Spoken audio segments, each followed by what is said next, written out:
உலகத்தின் பந்தங்கள் எல்லாம் நீ சொல்லி தந்தாயே. பிறப்புக்கும் இறப்புக்கும் இடையில் வழி நடத்தி சென்றாயே. உனக்கே ஓர் தொட்டில் கட்டி நானே தாயாய் மாறிட வேண்டும். ஆராரிராரோ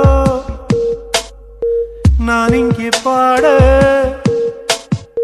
தாயே நீ கண்ணுறங்கு, என்னோட மடி சாய்ந்து